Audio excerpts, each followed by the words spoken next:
À la fin des années 90, le magazine hebdomadaire Weekly Shonen Jump est au plus bas.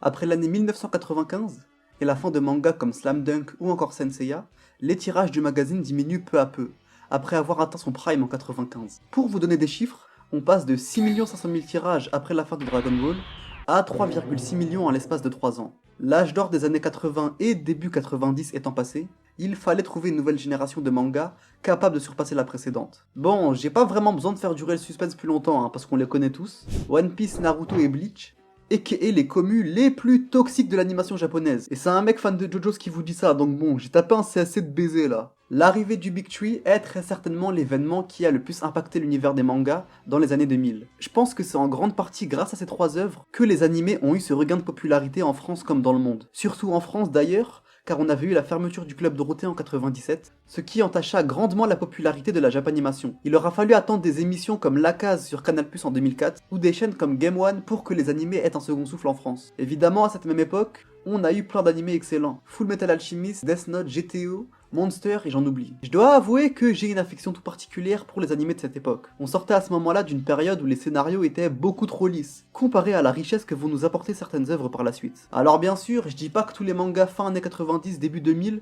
étaient tous simples et classiques. Mais bon, pour un Hunter x Hunter, t'avais du Shaman King, Pokémon, Digimon et Yu-Gi-Oh! Donc bon, pas les animés avec l'histoire la plus trash quoi. Si on est là aujourd'hui, c'est pour parler du Big Tree.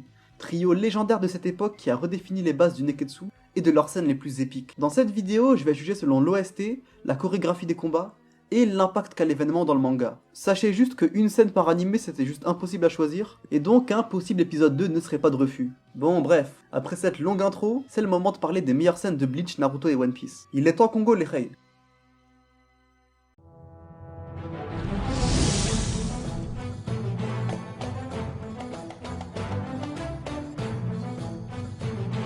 J'aurais pu vous parler de tellement plus de scènes dans One Piece, tant l'univers d'Oda est gigantesque et bien construit. Que ce soit la mort du Vogue Mary tout simplement déchirante, et particulièrement dans l'animé, ce qui je trouve est quand même ouf, le fait que l'auteur nous fasse attacher à un bateau, l'incident God Usopp à Dressrosa, sans parler de ce plan tout simplement magnifique des Mugiwara, ainsi que la destruction du drapeau du gouvernement mondial par Sogeking. Mais pour moi, il y a une scène tellement courte mais tellement efficace qui les surpasse. L'arrivée de Shanks à Marineford et la fin de la guerre au sommet. Bon, je vais vous dire la vérité, je suis pas le plus grand fan de l'arc Marineford. Surtout en animé d'ailleurs où les épisodes s'éternisent de manière excessive, ce qui je trouve casse tout le rythme. Mais s'il y a un truc qui m'a complètement brain, c'est l'arrivée absolument imprévisible de Shanks le Roux sur le bordel qu'est la guerre au sommet. Bon, avant tout ça, il faut qu'on fasse une petite remise en contexte. Épisode 489, la guerre pour libérer Port Gazdi Ace fait rage au QG de la marine, Marineford. Guerre qui n'aura servi absolument à rien d'ailleurs puisque Ace se fera tuer par Akainu, mais bon, ça on le sait tous. Après tous les événements de cet enchaînement d'arcs juste incroyable, la guerre au sommet se termine sur un échec cuisant pour l'équipage de Barbe Blanche. Si pour moi cette scène est l'une des meilleures de tout One Piece, bah c'est Shanks bordel, quel flow! C'est un personnage qu'on avait vu à cette époque grand max 2 fois, et qui cette fois-ci sort de nulle part pour faire une trêve avec le gouvernement mondial. Le fait qu'Eiichiro Oda fasse revenir Shanks pile à ce moment-là, et le faire mettre un coup de pression à toute la marine était juste ouf. Hormis son apparition légendaire, ça surtout le fait qu'il ne veut pas encore revoir Luffy qui m'a marqué. Je trouve ça vraiment impactant. Ça renforce le fait que Luffy n'est pas encore assez puissant pour qu'il puisse se revoir, nous faisant comprendre que les choses sérieuses n'ont même pas encore commencé. Et puis surtout ça crée une sorte de boucle dans l'histoire. Vu que la série commence avec la rencontre entre Shanks et Luffy, elle se terminera automatiquement par leur retrouvaille. Et d'ailleurs je trouve ça vraiment dommage le fait qu'on revoie Shanks dans le film Red. Pour moi ça casse pas mal le mythe autour de sa force, et le fait qu'on ne le voit que très peu. Et puis aussi le délire autour de Luffy et Shanks qui combattent indirectement ensemble, j'étais un peu déçu, mais bon passons.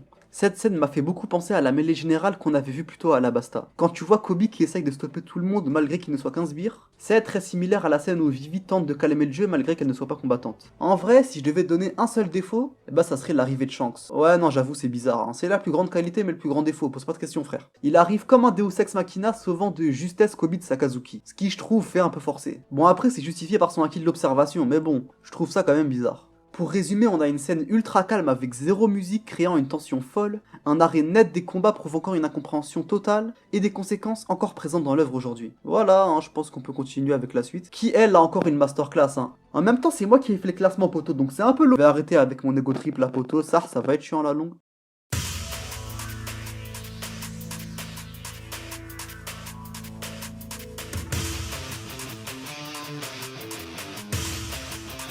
Bon les frères, on va rétablir une vérité dès le début comme ça c'est fait. Naruto normal, ça fout droit Shippuden. Voilà, allez-y, bombardez-moi comme vous voulez. De toute façon en tant qu'arabe c'est moi qui le fais habituellement. Ah non mais je vous le dis, hein, dans cette vidéo j'en ai clairement plus rien à...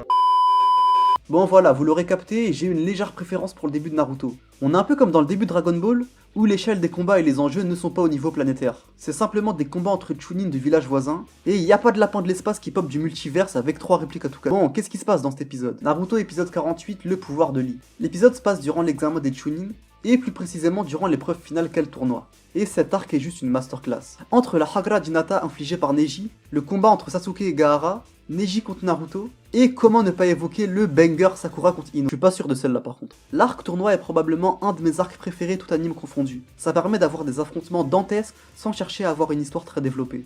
Revenons-en au combat Rock Lee contre Gaara.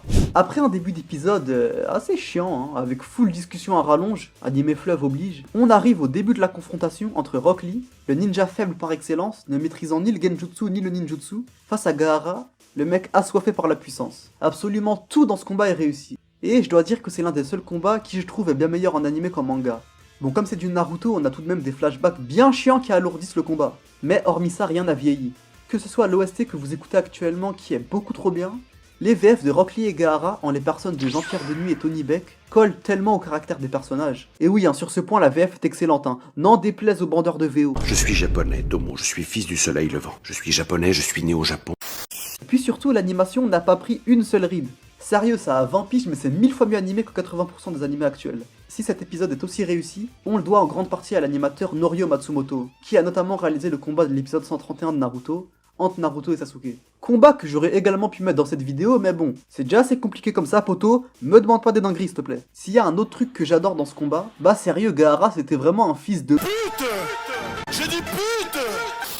C'est un combat où les conséquences de sa fin sont dramatiques pour les héros. On est à peine à l'épisode 48, et Rock Lee perd l'usage de son bras et de sa jambe droite. Et une scène pareille aussitôt dans l'œuvre, c'est tellement inattendu. Pendant tout le combat, tu dis que c'est fini pour le frérot Gaara, et là, à la toute fin... Je pense que j'ai pas mal débité pour ce combat. Tout est excellent, hein. Sincèrement, de la musique aux enjeux en passant par l'animation folle pour l'époque, c'est vraiment stylé. On peut enchaîner avec la dernière scène de la vidéo.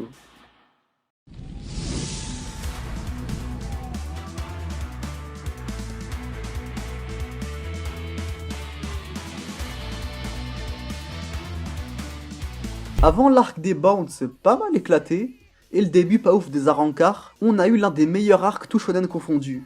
Le sauvetage de Rukia à la Soul Society. Comme beaucoup de shonen de cette époque, il se base en grande partie sur l'arc sanctuaire des Chevaliers du Zodiac. Bon, pour résumer rapidement, parce que je suis pas le plus grand fan de Senseiya, c'est un arc où les héros doivent sauver la déesse Athéna, ayant une flèche empoisonnée dans le cœur, et donc par conséquent plus beaucoup de temps à vivre. Seiya et les autres chevaliers de bronze arrivent dans les 12 maisons du Zodiac, chacune étant protégée par un ennemi, les héros se séparent en affrontant chacun leur boss respectif, pour au final sauver la déesse. C'est un schéma d'arc très présent qu'on retrouve par exemple dans la partie 3 de JoJo's Bizarre Adventure, ou encore dans Naruto avec la récupération de Sasuke. Pour moi, la version parfaite de cet arc se trouve dans Bleach. Les héros arrivent à la Soul Society, se séparent en combattant les différents Shinigami, et sauvent leur ami Rukia peu avant son exécution.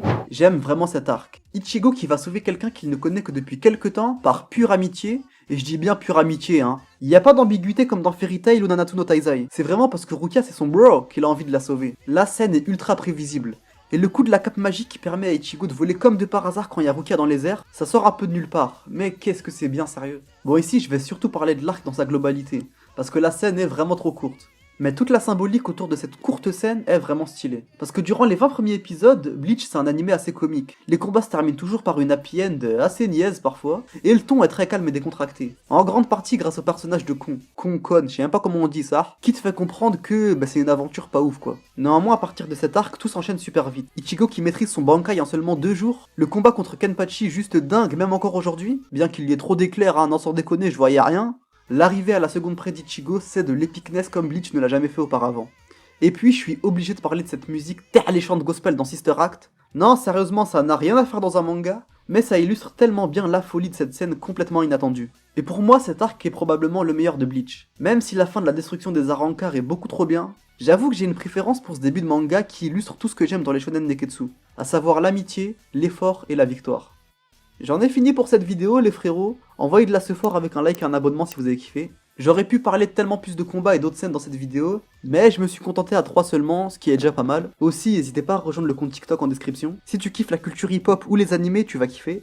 Bon les hey, je vais vous laisser et je vous dis à bientôt pour une prochaine vidéo. Bon allez, ciao les refs. J'ai dit pute!